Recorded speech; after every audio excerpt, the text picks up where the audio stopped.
A very good morning to all our Sports Today family members. Here are the latest sporting headlines that's doing the rounds this Thursday and Wednesday. And boy, oh boy, are we going to see some action today. It's a triple header. But we begin with the hottest topic that is going on, Usman Tariq's bowling action.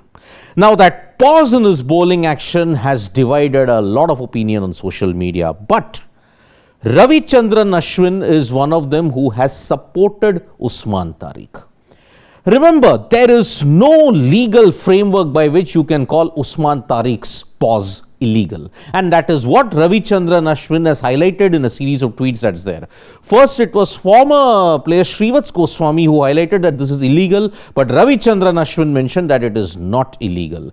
Even several umpires have said that yes, it doesn't come under the illegality factor, the pause. So we'll be doing a special video as to what is that pause all about. Is it illegal? Is it fair play?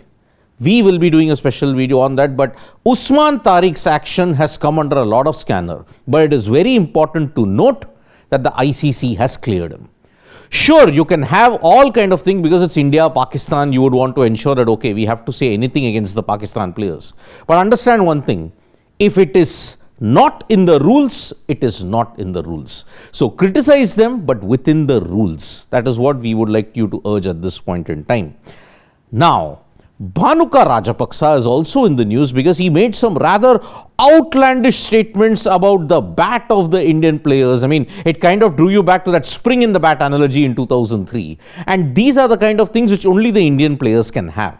But now his comments generated a firestorm of controversy, and now he has clarified that it was lost in translation. Simple as that. It was lost in translation, and because of that, Bhanuka Rajapaksa has apologized for that particular bit as well, that yes, he didn't mean to say anything. I mean, the Indian batters are the best in the business at this stage. Then Abhishek Sharma, his fitness is now dominating the India match build-up versus Namibia, because remember, you may very well see Abhishek Sharma not playing the Namibia game, but his chances of playing even the Pakistan game are very 50-50 at this point in time. Because a stomach infection, if that is the case, takes close to 2-3 days to get better. And if it is 2-3 days, it's touch and go for the Pakistan game. And that is why Abhishek Sharma is racing against time, not just to be fit for the Namibia game, but also for the Pakistan game. But we know who the replacement will be. If Abhishek Sharma doesn't play, then it will be Sanju Samson at this stage. Today's press conference at 5:30 p.m., we'll probably get a further insight as to what has happened. So we are waiting on Abhishek Sharma's fitness, but he was admitted to the hospital yesterday. Now, as far as the scheduling is concerned in this T20 World Cup, we have 3 blockbuster games today. Afghanistan versus South Africa is going to be there in the T20 World Cup. And at the time of doing this morning wrap, South Africa had already made good progress with 1 wicket down. De Kock and Rickleton doing a great job at this stage in Ahmedabad. But for Afghanistan, this is a very important match because if they lose this game, having already lost to New Zealand, then their chances of progressing to the Super 8s are all but over. They will be eliminated in the very first round. If they lose to South Africa, they need other results going there. For example, one of the minnows beating either South Africa or New Zealand at this stage. So it's not looking good for them at this stage. South Africa are really putting on a show against Afghanistan. Australia's T20 World Cup campaign is going to begin from today, and boy oh boy, is it something spectacular, because Australia will take on Ireland in Colombo. That's the second match that we are looking at. But even Australia are battling several injury concerns. Hazelwood is out, Cummins is out.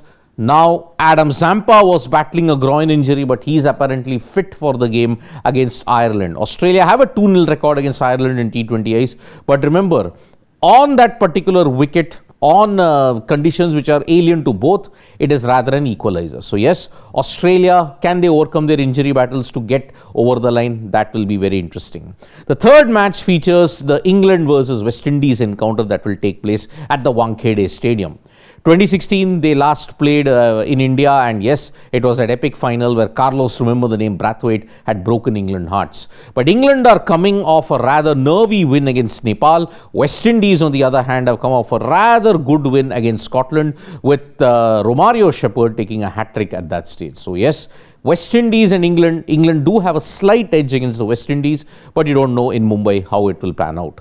Then, as far as other sports is concerned, we are looking at the India shooters in the Asian Championships currently in New Delhi, and Akriti Daya has managed to get another medal. Manu Bakar had already gotten a silver medal in the previous day, and that's why India medals, the shooters tally, it's increased in the Asian Championships at this stage.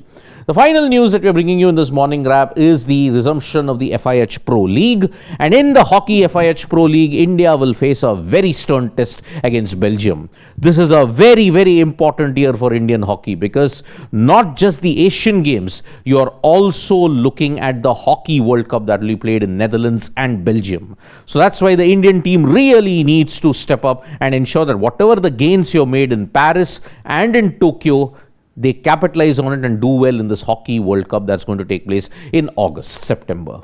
Thank you so much, folks, for joining us for this video. Subscribe to Sports Today for all the latest news and analysis.